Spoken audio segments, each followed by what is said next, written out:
முதல்ல கிரிப்டோ கரன்சினா என்னது அது? டாஜ் எடுத்துக்கோங்க. டாஜ் காயின் வச்சு நீங்க டெஸ்லா பை பண்ணலாம். இந்த மாதிரிலாம் இருக்கா ஆக்சுவலா? இல்ல இது வந்து கம்ப்ளீட்டா ஸ்கேமா? இப்போ ஸ்டார்ட் பண்ணது என்னால 12 இயர்ஸ்க்கு அப்புறம் தான் பிட்காயினோட ஒரு பிளாக்கை பிரேக் பண்ண முடியும். இந்த கிரிப்டோ கரன்சியோட விலை எதை சார்ந்து ஏறுது இல்ல இறங்குது? இப்போ பிட்காயின் அப்படிங்கிறது ஃபிக்ஸ்டு சப்ளை. ஒரு 2 crore 10 lakhs பிட்காயின் தான் உலகத்திலே இருக்கு. இப்போ இந்த கிரிப்டோ கரன்சி நான் வாங்கணும்னு முடிவு பண்ணிட்டா இதை வாங்குறதுக்கான ஆத்தென்டிகேட் பிளேஸ் இருக்கு.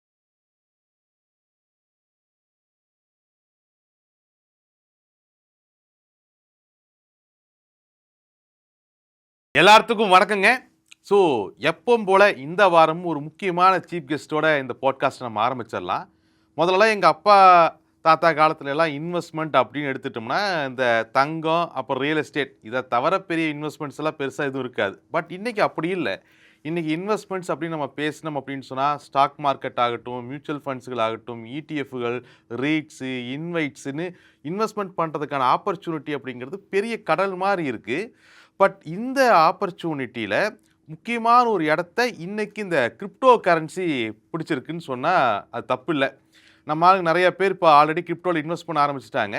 பட் பிரச்சனை என்னென்னா கிரிப்டோவில் இன்வெஸ்ட் பண்ணுறதெல்லாம் தப்பெல்லாம் ஒன்றும் இல்லை. பட்டு கிரிப்டோன்னு நினச்சி எதுலையோ இன்வெஸ்ட் பண்ணி நிறைய ஸ்கேமுகளில் மாட்டி பல சிக்கல்களை மேலே நம்ம ஆளுங்க அனுபவிச்சுக்கிட்டு இருக்காங்க. ஸோ இதை பற்றியெல்லாம் தான் இன்றைக்கி நம்ம பேச போகிறோம். அதாவது இன்னத்த பாட்காஸ்ட் அப்படிங்கிறது கிரிப்டோவில் இன்வெஸ்ட் பண்ணலாமா வேண்டாமா, முதல்ல இந்த கிரிப்டோனா என்ன, அது எங்கிருந்து வந்துச்சு, ஏன் இதை சுற்றி இவ்வளோ ஸ்கேம்கள் இன்றைக்கி நடந்துக்கிட்டு இருக்கு, இதை பற்றியெல்லாம் நம்ம கிட்ட பேசுகிறதுக்கு திரு மோகன் பாபு அவர்கள் வந்திருக்காங்க. இவர் வந்து இனோசிக்ஸ் அப்படிங்கிறது இங்கே கேள்விப்பட்ட மாதிரி இருக்குன்னு யோசிச்சிங்கன்னா அது ஒரு கிரிப்டோ கரன்சி எக்ஸ்சேஞ்ச். இந்த இனோசிக்ஸ் கிரிப்டோ கரன்சி எக்ஸ்சேஞ்சோடைய ஃபவுண்டர் அண்ட் சிஇஓ. ஸோ இவர்கிட்ட நம்ம நிறையா விஷயங்களை டிஸ்கஸ் பண்ண போகிறோம். முக்கியமாக இந்த கிரிப்டோவில் இன்வெஸ்ட் பண்ணலாமா வேண்டாமா, இதை சுற்றி நடக்கிற ஸ்கேம்ஸ் எல்லாம் எப்படி கண்டுபிடிக்கிறது, இந்த மாதிரியான நிறையா விஷயங்களை டிஸ்கஸ் பண்ணலாம். வணக்கம் சார். வணக்கம். எங்களோட அழைப்பை ஏற்றி இவ்வளோ தூரம் வந்ததுக்கு ரொம்ப நன்றி. ஃபஸ்ட்டு நீங்கள் எப்படி இது கிரிப்டோக்குள்ளே வந்தீங்கிறதுலேருந்து எனக்கு ஒரு ஆரம்பிச்சிடலாமே. ஸோ என்னோட ஸ்டோரி பார்த்தீங்கன்னா ரொம்ப சிம்பிளான ஸ்டோரி தான். ஸோ 2016 வந்து பிஇ கம்ப்ளீட் பண்ணேன். ஸோ அதுக்கப்புறம் 2 இயர்ஸ் வந்து டெல்லியில் ஐஏஎஸ் ப்ரிப்பேர் பண்ணிட்டு இருந்தேன். அப்போ வந்து கேட் எக்ஸாம் கிளியர் பண்ணேன். த்ரூ கேட் எக்ஸாம் அண்ணா யூனிவர்சிட்டியில் எம்இ ஸ்டார்ட் பண்ணேன். ஸோ அண்ணா யூனிவர்சிட்டியில் படிக்கும்போது எனக்கு வந்து ஸ்டைஃபண்ட் வந்து ஒரு 15,000 வந்துச்சு கேட்டில் எக்ஸாம் கிளியர் பண்ணனால. ஸோ அந்த ஃபண்ட்ஸை வச்சு யூட்டிலைஸ் பண்ண ஆரம்பித்தேன். ஸ்டாக்ஸு நெக்ஸ்ட் கிரிப்டோ பண்ணுறது இந்த மாதிரி வந்து ட்ரேடிங் எல்லாமே இனிஷியேட் பண்ண ஆரம்பித்தேன். அப்போ தான் வந்து எனக்கு ஃபஸ்ட் டைமாக வந்து கிரிப்டோ அப்படிங்கிற ஒரு நாலேஜ் வந்து வந்துச்சு. அது வந்து 2018 டைமில் வந்து ஸ்டார்ட் ஆச்சு. ஸோ நெக்ஸ்ட்டு பார்த்தீங்கன்னா நான் வந்து எம்இ முடிக்கிறதுக்குள்ளே என்னோடய பிரதர் அவர் வந்து அண்ணா யூனிவர்சிட்டியில் பிஹெச்டி பண்ணிட்டு இருந்தார். அண்ட் அவரோட ஃப்ரெண்டு வந்து யூசஃப், அவரும் வந்து எம்சிஎக்ஸில் ஒரு 15 இயர்ஸ் எக்ஸ்பீரியன்ஸ் இருந்துச்சு. ஸோ அப்படி தான் வந்து நாங்கள் வந்து மியூச்சுவலாக வந்து டிஸ்கஷன் பண்ணும்போது இந்த சினர்ஜிஸ் எல்லாம் வந்துச்சு. ஸோ எப்படி ஸ்டார்ட் பண்ணலாம், எப்படி கிரிப்டோ இது பண்ணலாம் அப்படிங்கிற மாதிரி ஸ்டார்டிங் ஒரு பாயிண்ட் வந்துச்சு. அதுலேருந்து தான் நாங்கள் வந்து பில்ட் பண்ண ஆரம்பிச்சோம். கிட்டத்தட்ட ஒரு கிரிப்டோ இன்வெஸ்டாக ஆரம்பித்த நீங்கள் இன்றைக்கி ஒரு கிரிப்டோ எக்ஸ்சேஞ்சே ரன் பண்ணிக்கிட்டு இருக்கீங்க. உண்மையிலுமே பெரிய விஷயந்தான். பட் நான் உங்கள் ப்ரொஃபைலை படிக்கும் பொழுது, நான் உங்களை இன்வைட் பண்ணுறதுக்கான முக்கியமான காரணம் என்னென்னா, உங்கள் ப்ரொஃபைலை நான் பார்க்கும் பொழுது இந்த கிரிப்டோவை சுற்றி நிறையா ஸ்கேம்ஸ் நடக்குது, அதுக்கு நீங்கள் சைபர் கிரைம் டிபார்ட்மெண்ட்டுக்கெலாம் நிறையா உதவி பண்ணிகிட்டு இருக்கீங்க அப்படிங்கிற மாதிரியான விஷயங்களை படித்தோம். அது மட்டும் இல்லை, உங்களுடைய கிரிப்டோ எக்ஸ்சேஞ்சில் கவர்மெண்ட்டே இன்வெஸ்ட் பண்ணியிருக்கு அப்படிங்கிறதெல்லாம் நியூஸஸ்லாம் வந்திருந்தது.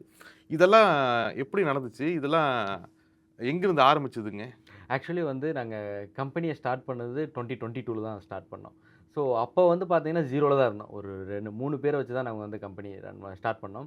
ஸோ அப்போ இருந்து ஒவ்வொரு ஸ்டெப்பாக வந்து நாங்கள் எடுக்க ஆரம்பித்தோம். எங்களோட ஃபஸ்ட்டு எய்ம் என்னவாக இருந்துச்சுன்னா வந்து கம்ப்ளைண்ட்ஸ் அண்ட் டியூ டிலிஜென்ஸ். அதில் தான் எப்பயுமே வந்து கரெக்டாக இருக்கணும் அப்படிங்கிறத நாங்கள் எதிர்பார்த்தோம். அதுக்காக தான் வந்து நாங்கள் ஒர்க் பண்ணவும் ஆரம்பித்தோம். ஸோ அதில் ஸ்ட்ராங்காக இருக்கணும் அப்படிங்கிறனால தான் வேறு எல்லா அச்சீவ்மெண்ட்ஸுமே நடந்தது அதனால மட்டும்தான். அண்ட் வந்து யூசர் ஃப்ரெண்ட்லியாக எடுத்துகிட்டு போகணும் அப்படிங்கிறது தான். ஸோ 2022 ஸ்டார்ட் பண்ணிவிட்டு அடுத்த ஒரு 1 இயரில் பார்த்தீங்கன்னா நாங்கள் வந்து எஸ்டிபியில் வந்து இன்குபேட் ஆகிறோம். எஸ்டிபி அப்படிங்கிறது வந்து software technology parks of India, ministry of electronics கீழே வரும், மீட்டி கீழே வரும். அதில் நாங்கள் தான் வந்து ஃபஸ்ட் டைமாக வந்து இன்குபேட் ஆகிறோம். ஸோ ஆக்சுவலி வந்து ஃபஸ்ட் டைமாக வந்து ஒரு கிரிப்டோ எக்ஸ்சேஞ்ச் வந்து அவங்க இன்குபேட் பண்ணுறாங்க. ஸோ அதனால் வந்து அவங்க வந்து எங்களுக்கு வந்து ஒரு 4 to 5 ரவுண்ட்ஸ் வந்து இன்டர்வியூலாம் வச்சு அதுக்கப்புறம் தான் வந்து எங்களை வந்து ஆன்போர்ட் பண்ண ஆரம்பித்தாங்க. ஸோ அந்த ஒரு டியூ டெலிஜென்ஸே எங்களுக்கு வந்து ஒரு பெரிய ஒரு அச்சீவ்மெண்ட் மாதிரி இருந்துச்சு. அண்ட் அப்போ வந்து நிறைய லேர்ன் பண்ணிக்கிட்டோம். ஸோ அதுக்கப்புறம் தான் வந்து அது அடுத்த ஒரு 3 மந்த்ஸ் பீரியடில் வந்து எஃப்ஐயூவில் வந்து ரெஜிஸ்டர் ஆகிட்டோம். எஃப்ஐயூ இந்தியா அப்படிங்கிறது financial intelligence unit India. So எப்படி இப்போ ஆர்பிஐ வந்து பேங்க்ஸ்க்கு எப்படி இருக்கோ அதே மாதிரி செபி ஃபார் ஸ்டாக்ஸ் அப்படின்னா எஃப்ஐயூ ஃபார் கிரிப்டோ அப்படிங்கிறது. ஸோ அதுலேயும் நாங்கள் வந்து ரெஜிஸ்டர் ஆகிட்டோம். ஸோ நெக்ஸ்ட்டு தான் வந்து ஃபர்தராக வேறு விஷயங்கள் இப்போ வந்து யாராவது கிரிப்டோக்கு வந்து ரிலேட்டடாக இப்போ கிரிப்டோவில் வந்து ஒரு அவேர்னஸ் இல்லை வந்து கிரிப்டோவில் வந்து ஐடென்டிஃபை பண்ண முடியல, ஒரு பாத் ஐடென்டிஃபை பண்ண முடியல, ஒரு டிரான்சாக்ஷன் வந்து ஐடென்டிஃபை பண்ண முடியல. இந்த மாதிரி விஷயங்கள்லாம் வந்து கேட்கும்போது, அதில வந்து இப்போ கவர்மெண்ட் என்டிட்டியா இருக்கட்டும், இல்ல வேற எல்லா என்டிட்டிக்குமே வந்து எங்க சைட்ல என்னென்ன முடியுதோ, அதெல்லாம் நாங்க வந்து ப்ரொவைட் பண்ணிட்டுருக்கோம். அது வந்து ஒரு அனலைஸ் பண்ணட்டும், ஒரு டிரான்சாக்ஷன் மானிட்டரிங் இருக்கட்டும், இந்த மாரி விஷயங்கள்லாம் எங்க சைட்ல என்னென்ன பண்ண முடியுமோ, அதெல்லாமே நாங்க வந்து ஒரு சர்வீஸா வந்து பண்ணிட்டுருக்கோம் சார். சந்தோஷம் சார், சந்தோஷம் சார். இப்போ என்னோட கேள்வியுமே அத சுத்துனது தான். ஏன்னா, இப்போ பிரச்சனை என்னன்னா, கிரிப்டோல இன்வெஸ்ட் பண்றது அப்படிங்கிறத முடிவெடுத்து நெறைய பேர் அத நோக்கி நகர ஆரம்பிச்சுட்டாய்ங்க. முதல்ல இந்த விஷயத்த தெளிவுபடுத்தணும். முதல்ல கிரிப்டோ கரன்சின்னா என்னது அது? இப்போ 2வது நெறைய கேள்விகள் எங்க இருக்குன்னா, நான் 2, 3 கேள்வி ஒட்டுக்கா வச்சுர்றேன். ஒரே பதிலா இருந்தாலும் கூட குடுத்துருங்க. முதல்லலாம் பார்த்தீங்கன்னா, நம்ம ஊர் பக்கமெல்லாம் போனோம்னா, கேபிள் டிவி கனெக்ஷன் குடுன்னு கேட்க மாட்டான். சன் டிவி கனெக்ஷன் குடுன்னு கேட்பான். ஓகே. இப்போ அதே மாரி தான் இந்த கிரிப்டோ எக்ஸ்சேஞ்சுன்னு சொன்னாங்க நெறைய தெரியல. இந்த பிட்காயினு அப்படின்னு சொன்னா தான் நெறையா தெரியுது. இப்ப என்னுடைய கேள்வி, முதல்ல இந்த கிரிப்டோ கரன்சின்னா என்ன? இதுல அடுத்து என்னுடைய கேள்வி என்னவா இருக்குன்னா, இந்த பிட்காயின வந்து கிட்டத்தட்ட ஒரு கரன்சி மாரி சொல்றோம், இல்ல ஏத்துக்கலாம். இப்போ ஆனா நெறைய பேர் நெறைய கரன்சி இருக்கு இல்லையா? முதல்ல இந்த கிரிப்டோ கரன்சி, அதுல இருக்கக்கூடிய இந்த பிட்காயினு, அது போக மத்த இருக்கக்கூடிய கரன்சி இதெல்லாம் என்னது ஆக்சுவலா? ஆக்சுவலி இப்போ நீங்க ஒரு ஒரு 20 வருஷத்துக்கு முன்னாடி போயிட்டு, அ நம்ம நம்ம அப்பாகிட்டயோ, தாத்தாகிட்டயோ வந்து நீங்க வந்து ஒரு 20 வருஷத்துக்கு அப்புறம் வந்து இங்கேருந்து ஒரு 50 கிலோமீட்டர் தள்ளி இருக்கிற ஒரு ஆள்ட்ட வந்து நீங்க வந்து பேசலாம். அது காத்துல வந்து கனெக்ட் ஆகும். அப்படின்னு நம்ம சொன்னா யாரும் நம்பியிருப்பாங்களா? அதுதான் ஃபோன். ஓகேவா? இப்போ செல்ஃபோன்ல நம்ம அதான் நம்ம பேசுறோம். இங்கேருந்து நம்ம 100 கிலோமீட்டர்ஸ், 1000 கிலோமீட்டர்ஸ் இருக்கிற ஒரு பெர்சன் கிட்ட நம்ம வந்து பேச முடியுதுல்ல. ஸோ அதுதான் ஆக்சுவலி இப்போ அந்த டைம்ல அந்த டெக்னாலஜிய நினைக்கும்போது அது வந்து அக்செப்டபிளா இருக்காது. ஸோ அதே மாரி தான் இந்த டைம்ல பார்க்கும்போது நம்மளுக்கு வந்து அக்செப்டன்சி வந்து கொஞ்சம் கம்மியா இருக்கு. ஸோ அதுதான் விஷயம். கிரிப்டோ கரன்சி அப்படிங்கிறது அது அடுத்த லெவல் ஆஃப் கரன்சி தான். ஒரு வேர்ல்டு வந்து அடுத்த பரிணாமத்துக்கு போகுது அப்படின்னா, அந்த இடத்துக்கு ஒரு டிரான்சாக்ஷன் டூல் தேவைப்படும். அந்த டிரான்சாக்ஷன் டூலுக்காக தான் வந்து கிரிப்டோ கரன்சி அப்படின்னு வந்துச்சு. இப்போ நீங்க வெப்3 அப்படின்னு ஒண்ணு இருக்கு. வெப்1, வெப்2, வெப்3 அப்படின்னு இருக்கு. இந்த வெப்3ல தான் வந்து இந்த பிளாக் செயின், ஏஐ, ஐஓடி இந்த எல்லாமே இந்த குவாண்டம் கம்ப்யூட்டிங்லேருந்து எல்லாமே வந்து இந்த வெப்3ல தான் வரப்போகுது. அந்த உலகமே வேற. அந்த உலகத்துக்கு ஒரு டிரான்சாக்ஷன் டூல் தான் வந்து கிரிப்டோ கரன்சி. ஸோ அண்ட் வந்து நெக்ஸ்ட் வந்து இந்த ஒரு ஒரு பரிணாமம் இருக்குல்ல. நம்ம முன்னாடி வந்து பார்ட்டர் சிஸ்டம் வச்சோம். அடுத்து வந்து நம்ம தங்க நாணயங்கள் இருந்துச்சு, வெள்ளி நாணயங்கள் இருந்துச்சு. அடுத்து பேப்பர் கரன்சி, நியூஸ் பேப்பர் அளவுக்கு ஒரு பேப்பர் கரன்சி இருக்கும். அதுக்கடுத்து சேஞ்ச் ஆயி சின்னதா வந்துச்சு. இன்னும் சின்னதாவே 2000 நோட் வந்துருச்சு. ஸோ இந்த மாரி ஒரு அடுத்த பரிணாமம் தான் இந்த கிரிப்டோ கரன்சி. ஸோ இதில வந்து different kind of crypto currencies இருக்கு. ஸோ வந்து பிட்காயின் அப்படிங்கிற பிட்காயின் ஏன் சொல்றாங்கன்னா, பிட்காயின் தான் வந்து எல்லாத்துக்குமே லீட். ஒரு அதான் வந்து ஃபர்ஸ்ட்டு வந்த காயின். இப்போ பிளாக் செயின் அப்படின்னாவே பிட்காயின் அப்படிங்கிறது சேர்ந்தது 2மே சேர்ந்து வந்தது தான். 2யுமே பிரிக்க முடியாது. ஸோ அதனால தான் எல்லாருமே பிட்காயின் அப்படிங்கிறதே வந்து எல்லாரும் சொல்லிட்டு இருக்காங்க. ஸோ பிட்காயினுக்கு கீழ அடுத்து வந்து நெறைய கிரிப்டோ கரன்சிஸ் வந்துருச்சு. ஆனா எல்லாமே வந்து ஓரளவுக்கு பிட்காயின டிபெண்டன்ட் பண்ணி தான் வந்து இருக்கும். ஏன்னா அதுதான் வந்து சென்ட்ரலைஸ்டு கரன்சி மாரி இப்போ ஆயிடுச்சு. நெக்ஸ்ட்டு வந்து இந்த நெறைய டைப் இருக்குல்ல பார்த்தீங்களா? நெறைய இருக்கு. யுட்டிலிட்டி அப்படின்னு இருக்கு. கவர்னன்ஸ் டோக்கன் அப்படின்னு இருக்கு. ஸ்டேபிள் காயின்ஸ் அப்படின்னு இருக்கு. அந்த மாரி நெறைய டோக்கன்ஸ் வந்து இருக்கு. ஒவ்வொன்னும் ஒவ்வொரு பர்ப்பஸ்க்காக கண்டிப்பா வந்து பில்ட் பண்ணுவாங்க. இப்ப நீங்க வந்து ஒரு ஸ்டேபிள் காயின்ஸ் அப்படின்னா, இப்ப USDT அப்படிங்கிறது ஸ்டேபிள் காயின். ஏன்னா வந்து அது வந்து யுஎஸ் டாலர டைரக்ட்டா வந்து டிபெண்ட் பண்ணியிருக்கு. யுஎஸ் டாலர் எப்படி மூவ் ஆகுமோ, அதே மாரி தான் USDT மூவ் ஆகும். அதனால வந்து அது வந்து ஸ்டேபிள் காயின் அப்படின்னு சொல்றோம். இப்ப நீங்க வந்து ஒரு கவர்னன்ஸ் டோக்கன் அப்படின்னா, ஒரு கம்யூனிட்டி இருக்குன்னா, அந்த கம்யூனிட்டில வந்து லீடர், சப் லீடர் அந்த மாரி போடுவோம்ல. அந்த மாரி வந்து அவங்க கம்யூனிட்டிய மெயின்டெயின் பண்றதுக்காக அந்த கம்யூனிட்டிக்குள்ளேயே உருவாக்குறது தான் அந்த கவர்னன்ஸ் டோக்கன். ஸோ இந்த மாரி யுட்டிலிட்டி டோக்கன் அப்படிங்கிறது ஏதாவது ஒரு பர்ப்பஸ்க்கு நான் இந்த இந்த இந்த டோக்கன வச்சு நான் Starbucksல இது பண்ணலாம். டாஜ் எடுத்துக்கோங்க. டாஜ் காயின வச்சு நீங்க Teslaவ பை பண்ணலாம். ஸோ அது எலான் மஸ்க் கொண்டு வந்தது. ஸோ இந்த மாரி பண்றது தான் வந்து யுட்டிலிட்டி. அது வந்து யுட்டிலிட்டி டோக்கன் அப்படின்னு சொல்லி சொல்லுவாங்க. ஓகே. அப்போனா வந்து இந்த காயின் யார் வேணாலும் ஆரம்பிச்சிரலாமா? கண்டிப்பா. யார் வேணா ஆரம்பிக்கலாம். யார் வேணாலும் ஒரு கிரிப்டோ கரன்சிய ஆரம்பிச்சுக்கலாம். இப்ப கேள்வி அங்க தான் வருது. ஏன்னா, இப்போ நாம ஒரு சாதாரண ஒரு பேப்பர்ல ரூ. 10ன்னு எழுதி கவர்னர் சைன் போட்டா, நம்ம அது ரூ. 10க்கு செல்ல வைக்க முடியுது. ம். ஓகே. அது அந்த நம்பிக்கை எங்கிருந்து வந்துச்சுன்னா, ஒரு பெரிய கவர்மெண்ட் இருக்கு. அதுக்கு கீழ ஆர்பிஐ ஒண்ணு செயல்படுது.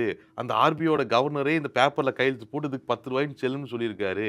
அதனால அந்த ரூ. 10 நான் நம்பி வாங்குறேன். ஓகே.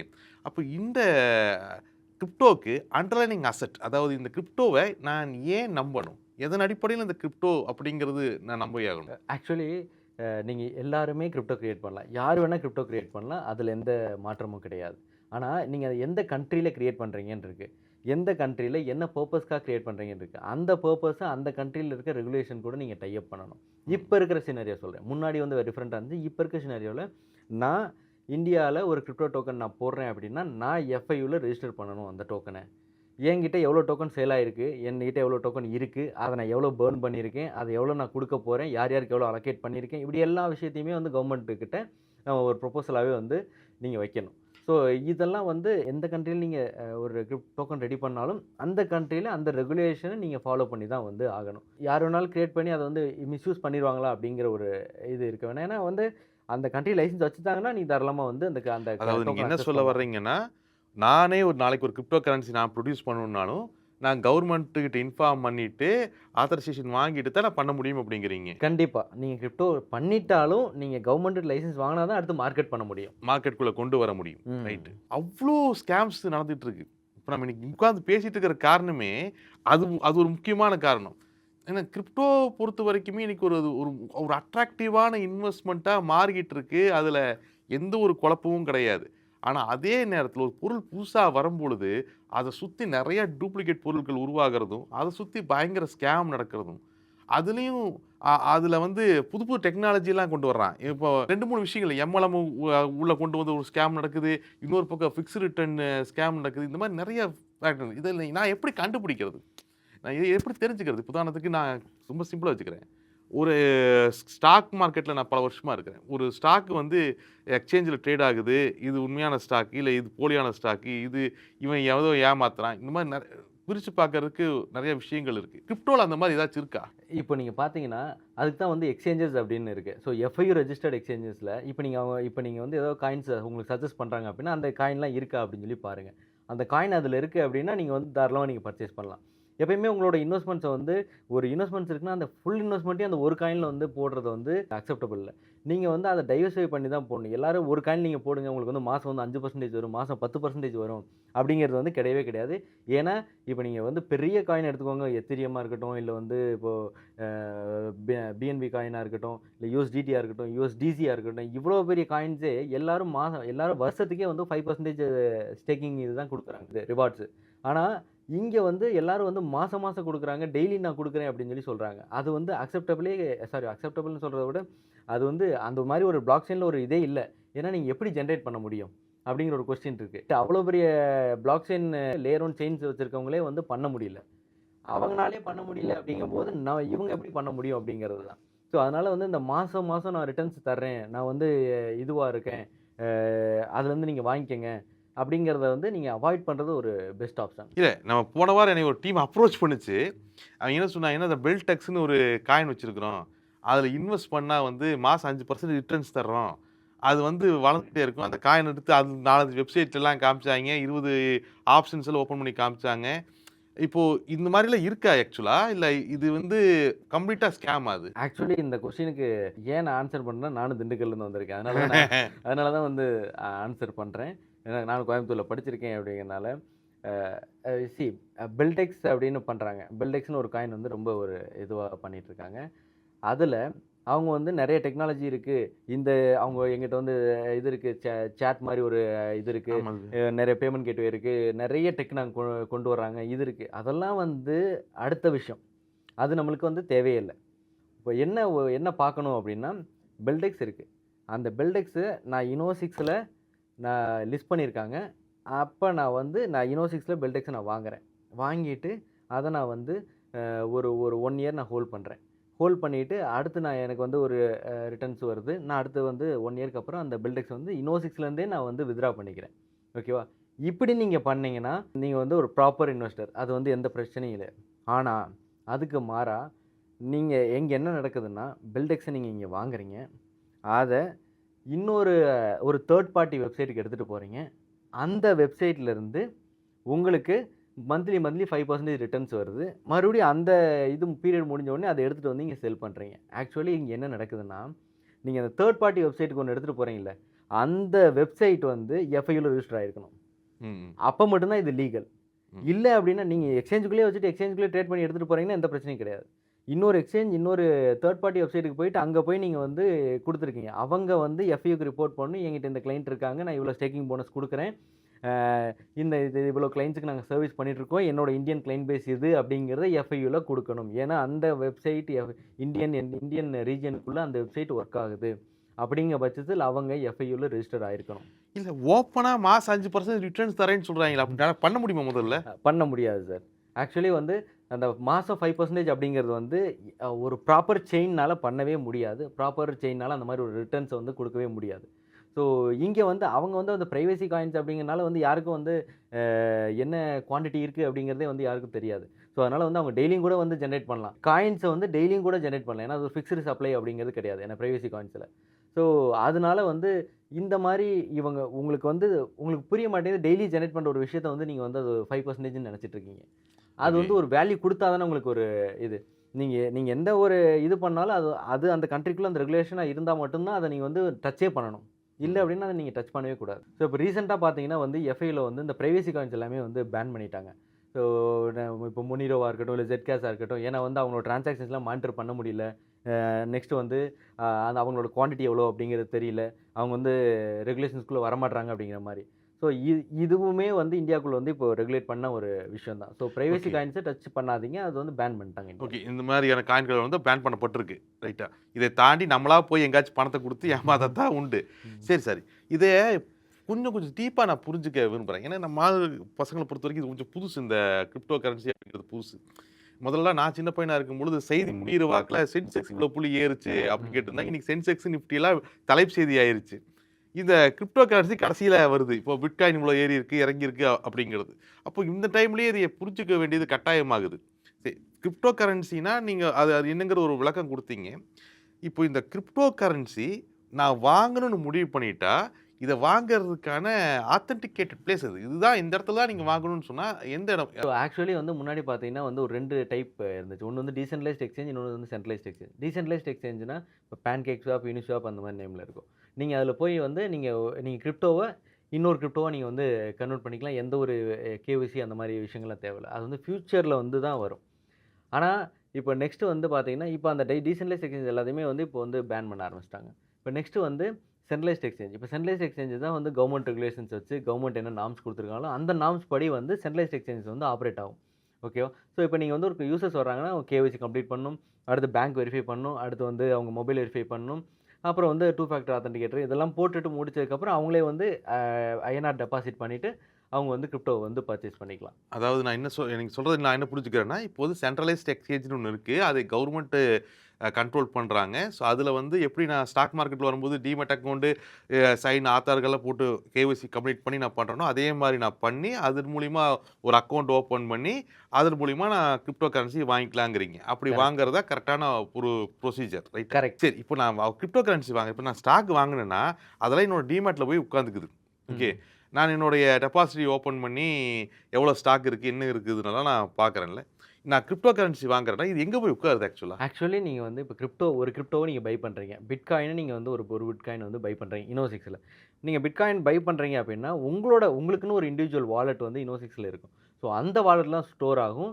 அது வந்து அதுக்கும் ஒரு செப்பரேட் அட்ரஸ் இருக்கும். ஒவ்வொரு கிளைண்ட்டுக்குமே வந்து செப்பரேட் அட்ரஸ் இருக்கும். ஒரு இண்டிவிஜுவல் ஐடென்டிட்டி இருக்கும்.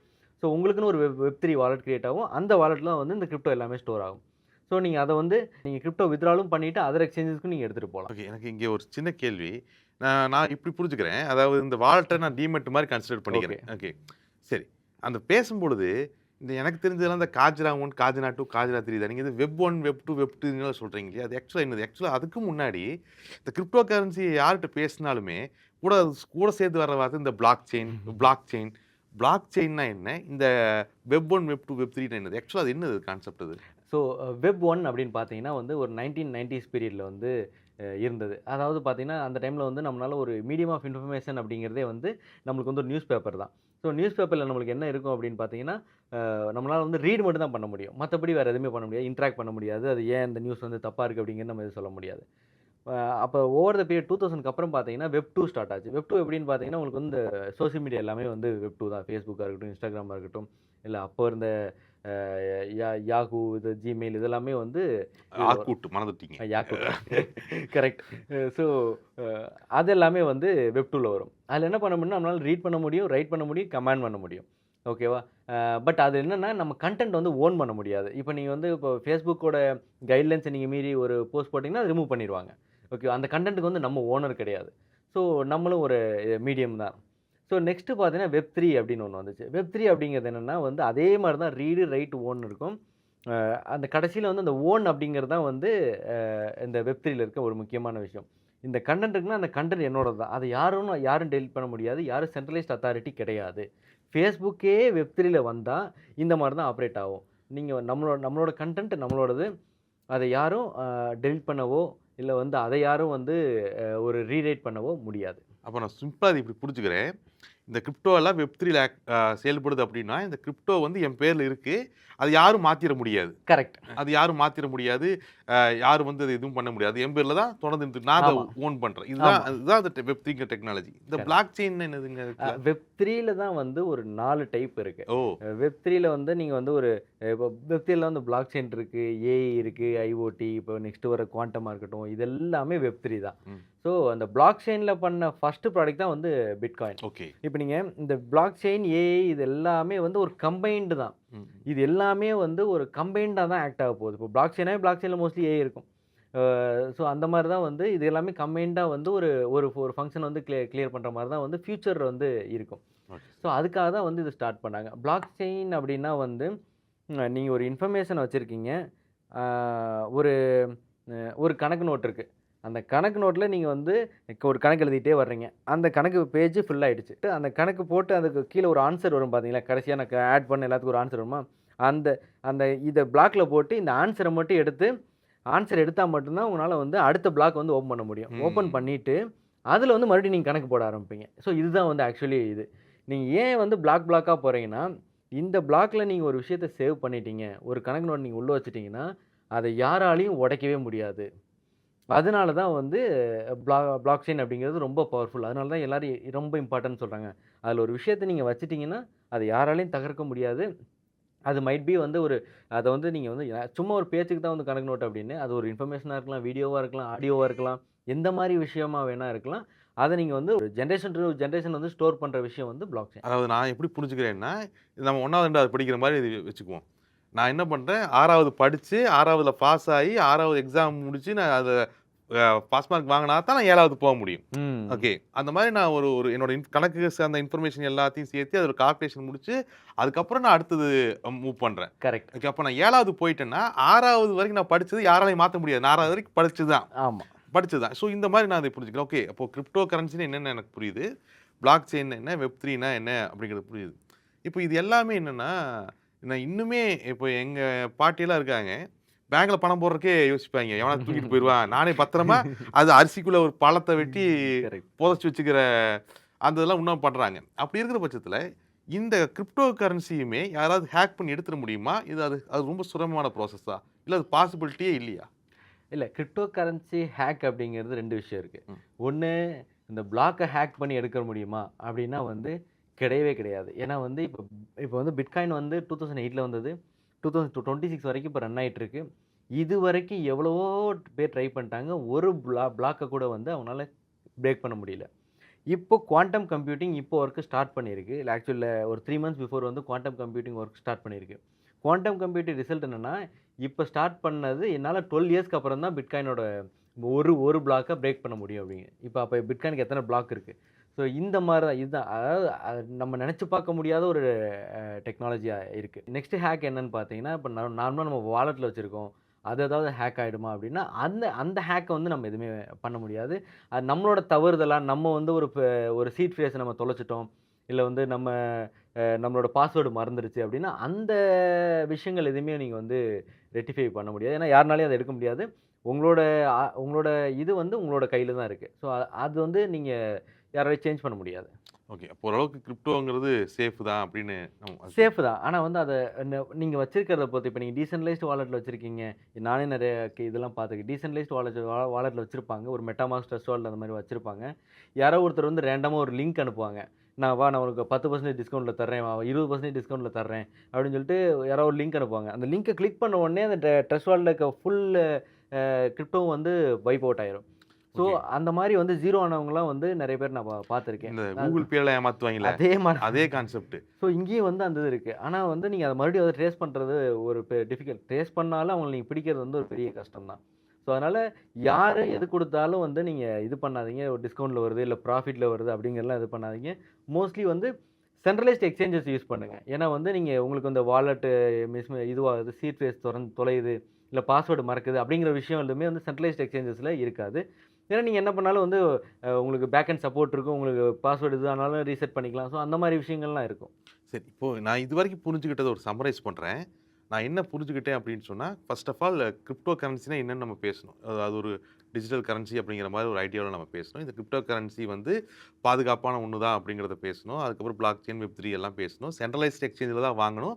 பிரைவேட் கரன்சி எல்லாத்தையும் ஆல்ரெடி பிளாக் பண்ணிட்டாங்க. எங்கேயும் போய் ஏமாந்துறாதீங்க அப்படிங்கிறத நம்ம பேசணும். இதெல்லாம் ஓகே. இந்த கிரிப்டோ கரன்சி ஏறுது, இறங்குது அப்படிங்கிறதெல்லாம் பேசுறோம்ல. இப்போ ஸ்டாக் மார்க்கெட்ட பொறுத்தவரைக்கும் ஒரு ஸ்டாக்கோட விலை ஏறுது, இறங்குது அப்படின்னு சொன்னா, அதுக்கு 2 காரணம் இருக்கும். ஒண்ணு வந்து மேக்ரோ எக்கனாமிக்ஸ், இன்னொன்னு மைக்ரோ எக்கனாமிக்ஸ். அதாவது அந்த கம்பெனியோட செயல்பாடுகள்னால அந்த கம்பெனியோட ஸ்டாக்கோட விலை ஏறலாம், இறங்கலாம். அதே மாரி அந்த கம்பெனி சார்ந்திருக்கக்கூடிய நாட்டோட பொருளாதார கொள்கை, இல்ல உலக அளவுல இருக்கக்கூடிய பிரச்சனைகள்னால அந்த கம்பெனியோட ஸ்டாக்கோட விலை ஏறலாம், இறங்கலாம். இது மேக்ரோ எக்கனாமிக்ஸ். இந்த கிரிப்டோ கரன்சியோட விலை எத சார்ந்து ஏறுது, இல்ல இறங்குது? ஏன்னா நம்பர் எல்லாம் பெருசு பெருசா இருக்கு. அப்படியே ஒரு நியூஸ் பேப்பர தொறந்தோம்னா, அத்தன டாலர் விழுந்துச்சுங்கிறான், இத்தன டாலர் ஏறுச்சுங்கிறான். ஸோ இது எத பேஸ் பண்ணி இந்த இது விலையேற்ற இறக்கம் நடக்குது? 2 விஷயம் சார். ஒண்ணு பிட்காயினுக்கு செப்பரேட்டா ஒரு இது ஒர்க் ஆகும். வேற அதர் கரன்சிஸ்க்கு வேற இது ஒர்க் ஆகும். பிட்காயின் வந்து பியூர்லி வந்து டிமாண்ட் அண்ட் சப்ளை வந்து பேஸ் பண்ணி தான் இருக்கும். நீங்க எப்படி அந்த ஸ்டாக் இருந்துச்சோ சார் கேண்டில் ஸ்டிக்ஸ் அப்படிங்கிறது காமன் தான். அது ஒரு ஒரு ஜாப்பனீஸோட இதுதான். அந்த கேண்டில் ஸ்டிக்ஸ் வந்து கோல்டுக்கும் ஒர்க் பண்ணும், ஆயிலுக்கும் ஒர்க் பண்ணும், கிரிப்டோக்கும் ஒர்க் பண்ணும், ஸ்டாக்ஸுக்கும் ஒர்க் பண்ணும். ஸோ இது வந்து காமன் தான். அதே இதுதான் இங்கேயும் இருக்கும். இங்கேயும் வந்து டிமாண்ட் அண்ட் சப்ளை இருக்கும். மார்க்கெட் சென்டிமெண்ட்ஸ் இருக்கும். இல்ல சடன் ஃபால் இருக்கும். இல்ல வந்து இது என்விரான்மென்டல் பிஹேவியர் இருக்கு. இப்போ வார் இருக்கு. அந்த மாரி இத அஃபெக்ட் பண்ணும். ஸோ இதெல்லாம் தான் சார் இது பண்ணும். அங்கேயும் வந்து மனுஷங்க தான் இருப்பாங்க. அவங்க செல் பண்றது தான் வந்து அடுத்து வந்து ஒரு பை அந்த மாரி வரும். இல்ல வந்து யாரோ ஒருத்தவங்க செல் பண்ணாங்கன்னா, அந்த இடத்துல வந்து மார்க்கெட் ஃபியர் வரும். ஸோ இந்த மாரி விஷயங்கள்லாம் வந்து ஆக்சுவலி வந்து பிட்காயின் வந்து பிட்காயினோட பிரைஸ வந்து தீர்மானிக்கிறது. 2வது விஷயம் என்னன்னா, அதர் காயின்ஸுக்கு வந்து இது எல்லாத்தையும் விட இதே சேம் இது இருக்கும். பிளஸ் ஆட் ஆன் என்ன இருக்குன்னா, அந்த கம்பெனியோட பேக்கப். இப்ப நீங்க டாஜ் எடுத்துக்கோங்க. டாஜ் வந்து fully backed by Elon Musk. அவரு வந்து என்ன சொல்றாரு, என் டாஜ வச்சு நீங்க வந்து டெஸ்லா டாஜ் காயின வச்சு நீங்க டெஸ்லா வாங்கிக்கலாம். நீங்க வந்து நெக்ஸ்ட் வந்து ஸ்பேஸ் எக்ஸ்ல டிராவல் பண்ணும்போது நீங்க டாஜ் காயின வச்சு நீங்க வந்து என்ட்ட பே பண்ணிக்கலாம். நெக்ஸ்ட்டு நீங்க ஸ்டார்லிங்க்லாம் வந்து டாஜ்லயே நீங்க பேமெண்ட்ஸ் பண்ணலாம். இப்படின்னு அவரு வந்து அவரோட காயின யுட்டிலிட்டியா வந்து பர்ப்பஸ்ல சொல்லும்போது, கண்டிப்பா அதோட வேல்யூ வந்து ஏறும். ஏன்னா, அப்ப வந்து அது வந்து அப்படியே ரெசிம்பிளன்ஸ் ஆஃப் எலான் மஸ்க் தான். ஸோ அவர் என்ன பண்றாரோ அதுக்கேத்த மாரி இந்த இந்த காயினோட மூவ்மெண்ட்ஸ் எல்லாமே இருக்கும். அந்த கம்பெனி என்ன பண்ணுதோ, அந்த கம்பெனியோட ரெவென்யூக்கு ஏத்த மாரி இந்த காயினும் வந்து மூவ்மெண்ட் காட்டணும் இங்க பண்ணும். 2 கேள்வி இருக்கு. ம். ஓகே. ஃபர்ஸ்ட் கேள்வி, இப்போ எலான் மாஸ்கோட எக்ஸாம்பிள் எடுத்துக்குவோம். நீங்க ஒரு கட்டத்துல எலான் மாஸ்க் எல்லா பிசினஸ்லயும் வந்துட்டா, எலான் மாஸ்கோட எல்லா ப்ராடக்ட்டையும் நம்ம அந்த டாஜ் காயின வச்சே வாங்க முடியும்னா, வேற பணத்துக்கான தேவையே இருக்காது இல்லையா? எக்ஸாக்ட்லி. ஓகே. இப்போ இதே கேள்விய நான் இப்படி வைக்கிறேன். டிமாண்ட் அண்ட் சப்ளை பொறுத்து விலை ஏறுது. அது அது நான் ஒத்துக்கிறேன். எல்லா பொருட்களுக்குமே டிமாண்ட் அண்ட் சப்ளைய பொறுத்து தான் விலை ஏறவோ இறங்கும். அது க்ரூட் ஆயிலா இருந்தாலும் சரி, எஸ்பிஐ ஸ்டாக்கா இருந்தாலும் சரி, கிரிப்டோ கரன்சியா இருந்தாலும் சரி. ஆனா இந்த டிமாண்ட் அண்ட் சப்ளை உருவாகுறதுக்கான அண்டர்லைனிங் ஒரு ரீசன் இருக்குல்ல. உதாரணத்துக்கு க்ரூட் ஆயிலுக்கான டிமாண்ட் அண்ட் சப்ளை எப்போ உருவாகுதுன்னா, இப்போ வார் நடந்துட்டு இருக்கு. ஸோ டிமாண்ட் அதிகரிக்குது, சப்ளை கம்மியா இருக்கு, விலை ஏறுது. ஒரு ஸ்டாக்குக்கான டிமாண்ட் அண்ட் சப்ளை அப்படிங்கிறது அந்த கம்பெனியோட லாப நஷ்டத்த பொறுத்தது இருக்கும். அந்த கம்பெனி லாபம் பண்றதுக்கான சூழ்நிலை நல்லா இருந்துச்சுன்னா, அந்த ஸ்டாக் டிமாண்ட் ஏறும். நல்லா இல்லைன்னா அதுக்கான சப்ளை அதிகரிச்சு அதோட விலை இறங்கும். இந்த கிரிப்டோ கரன்சிக்கான டிமாண்ட் அண்ட் சப்ளை எதனால உருவாகுது? சார் நீங்க இப்ப ஆயில் பத்தி சொன்னீங்க. ஆக்சுவலி ஆயிலே பார்த்தீங்கன்னா, இங்க இந்தியால நம்மளுக்கு ஆயில் தேவை இருக்கு. ஒருத்தர் வந்து பை பண்றாரு. அங்க நம்மளுக்கு தேவை இருக்கு. அவங்க வந்து நம்ம இன்வென்டரியில எடுத்து வைக்கணும். அதுக்காக அவங்க வந்து ஈரான்லேருந்து சப்ளை பண்றாங்க. இதுதான் நடக்குது. ஸோ இதே தான் சார் கிரிப்டோலயும். ஒருத்தர் பை பண்ணுவாங்க, ஒருத்தர் செல் பண்ணுவாங்க. ஸோ இந்த டிமாண்ட் அண்ட் சப்ளை தான். ஒருத்தர் வந்து பை பண்றாங்க. மைட் பி அவங்க இன்வெஸ்ட்மெண்ட்ஸ்க்காக பை பண்ணலாம். மைட் பி அவங்க வந்து ஆர்பிட்ரேஜ் அந்த இதுக்கு பர்ப்பஸ்க்காக பண்ணலாம். ஆர்பிட்ரேஜ் அப்படின்னா இந்த எக்ஸ்சேஞ்சில வாங்கி இன்னொரு எக்ஸ்சேஞ்சில செல் பண்ணுவாங்க. ஸோ எப்படி என்எஸ்சி, பிஎஸ்சில முன்னாடி ஒர்க் பண்ணுச்சோ அது மாரி தான். ஸோ அந்த மாரி அவங்களோட ஒரு பர்ப்பஸ்க்கும் வந்து அவங்க வந்து பை பண்ணுவாங்க. இல்ல வந்து ஃபியூச்சர்ஸ்ல வந்து ட்ரேட் பண்ணுவாங்க. ஸோ அதோட லிக்விடிட்டியும் வந்து இதில தான் ஆட் ஆகும். ஸோ ஸோ இந்த மாதிரி தான் வந்து ஆக்சுவல் டிமாண்ட் சப்ளை வந்து ஒர்க் ஆகுது. ஓகே. அதாவது தேவைக்கேற்ப பை பண்றாங்க அப்படிங்கிறது. அது என்னால புரிஞ்சுக்க முடியுது. பட் என்னோட கேள்விக்கு நான் எங்கே கேட்கிறேன்னா, ஆயிலோட தேவை என்னங்கிறது எனக்கு தெரியும். இப்ப ஆயில் ஒருத்தன் பை பண்றான்னா, எதுக்காக பை பண்ணுவான்? வண்டி வீட்ல கேஸ் சிலிண்டர்ல ஆரம்பிச்சு, நீங்க ஓட்டுற கார் வரைக்கும் பெட்ரோல் தேவை இருக்கு. டெய்லி மக்கள் பயன்படுத்துறாங்க. அதனால பயன்படுது. இந்த கிரிப்டோ கரன்சிய எங்க ரியல் டைம்ல எங்க பயன்படுத்துறாங்க? உதாரணத்துக்கு பிட்காயின் எடுத்துக்குவோம் நம்ம. நீங்க நீங்க அதுதான் வந்து சூப்பர் ஸ்டார்ன்ட்டீங்க. மத்த ஆக்டர்லாம் அவங்களுக்கு பின்னாடி. சூப்பர் ஸ்டார் தான் இப்போ பெஞ்ச் மார்க். இந்த பெஞ்ச் மார்க் பிட்காயின் அப்படிங்கிறது ரியல் லைஃப் டைம்ல இன்வெஸ்ட்மென்ட்ட தாண்டி சொசைட்டில எங்கேயாச்சும் புழக்கத்துல இருக்கா? இல்ல பயன்படுத்துறாங்களா? இப்போ நீங்க துபாய்க்கு போனீங்கன்னா வந்து ஸ்டார்பக்ஸ்ல நீங்க பிட்காயின பே பண்ணலாம். நீங்க வந்து துபாய்ல வந்து சேலரீஸ் கூட வந்து நீங்க வந்து பிட்காயினா பே பண்ணலாம். ஓ! நீங்க வந்து கார் வாங்குறனா கூட பிட்காயின்ல வாங்கலாம். துபாய்ல மட்டும் இல்ல, மிடில் ஈஸ்ட் ஃபுல்லாவே அதுதான். மோஸ்ட் ஆஃப் த கண்ட்ரீஸ் இன்னும் வந்து இந்தியால தான் வந்து அந்த அளவுக்கு பாப்புலாரிட்டி வரல.